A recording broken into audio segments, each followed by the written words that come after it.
Do you ever wonder how all those rich people get as rich as they do in Project Diablo 2? Well, you just clicked on the right goddamn video. Roll the intro.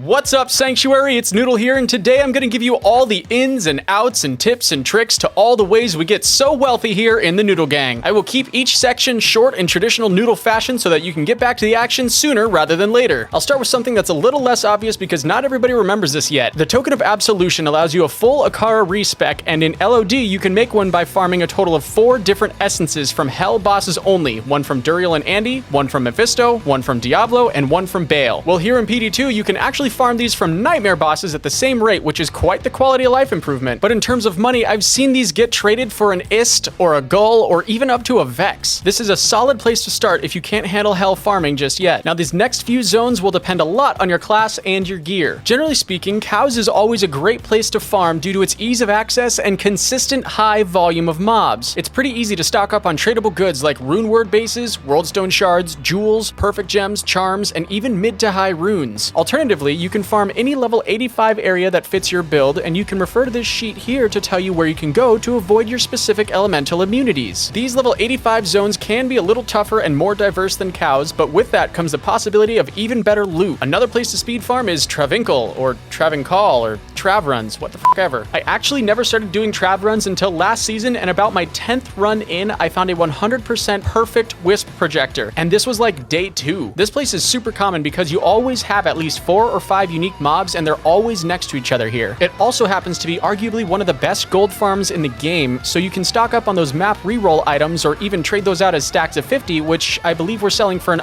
last time I checked in Season 3. While we're on the topic of Trav in Act 3, one of the most tried and true farms in all of the land is speedrunning Mephisto. If you can keep the runs anywhere between 30 and 90 seconds, you'll be set for pretty much the rest of season. If you're running a dual element build, you should be able to take down most of the elites along with Mephisto himself. And don't forget to snag that super chest that's behind all the chaos as well. Next on the list today is one of PD2's big driving factors, and that is maps. Now, regardless of whether it's P3 or P5 loot, maps will always have a high yield for uniques, gems, runes, and loot in general. With the new map events being added in Season 4, there really isn't a better time to get into map spamming and map rolling. First things first, I would take a close look at the list from the PD2 wiki that shows which maps have which immunities. Obviously, depending on your class, you'll want to keep the ones viable to you and roll them, and then you can store the other ones so you can trade them for your specific map types. Just remember, with all the previous mentioned things, don't ever get too discouraged if nothing drops. You could be only 3 feet from a gold mine, so just keep digging and you'll eventually get there. Now let's get into some more elite level of farming like keys, mini ubers, and uber trist. Starting with keys, in PD2 there's one more mob added to the key farming routes, and they are a 100% chance to drop from both of said mobs. The terror keys drop from Countess and now Bloodraven in the burial grounds. The key of hate drops from the summoner and now Bloodwitch in the halls of the dead level 3 where you get your cube, and the key of destruction drops from Nilithak and now Iswal in the plains of despair. And good luck with that one, I always end up leaving there smelling like burnt popcorn. These keys are often traded in a 3x3 format, as in 3 sets of 3, and can go in any multiple of that. The price fluctuates in PD2 depending on demand, mainly due to the keys being 100% drop chance and the organs only being a 33% chance. Speaking of organs, the next thing would be to either find somebody to run your keys for you for a fee, or being the one to run the mini ubers yourself. This often takes a bit of gearing before you can successfully take them down, but once you can, or once you find somebody to run them for you, you'll be pretty set. Everyone has a different price on this kind of service, so it's best to ask around, but this would be the next step in collecting organs. In PD2, you don't need 3 different organs to make the Pandemonium Talisman. You can do it with any variation of the 3. In terms of organ prices, I have seen them go for as much as a gold per organ or higher in the first week or 2 of season. This leads us to the final segment of the video, which is Uber Tristrum. Once you get 3 organs, you can have someone run your Trist for you and bring you your brand new Hellfire Torch, of course for whatever their fee is. And do not ever take an identified torch from anyone. Always get an unidentified torch, as it's easier to not get scammed that way. The prices for this service vary between a gull or even up to an ohm, which to me is just bananas and grossly overpaying. Sometimes you'll find some dope people out there who will do it for either 4 organs in total, meaning 1 is the fee for the runner, or a rune like an Ist or a Mal plus and this is actually where I come into the game, because that's me. So what do?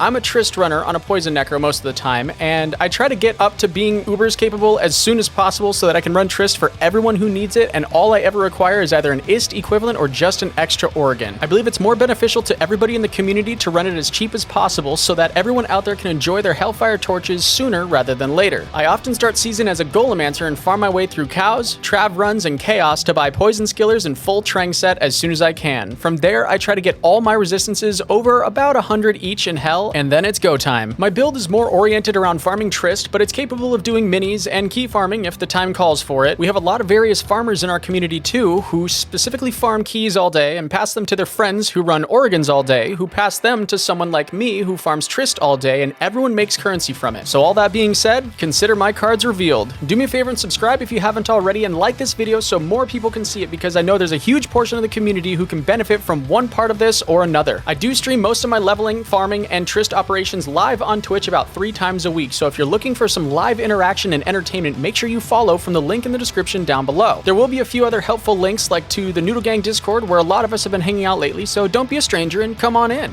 Thank you so much for taking the time to watch my video here as always, and let's kick some Season 4 ass.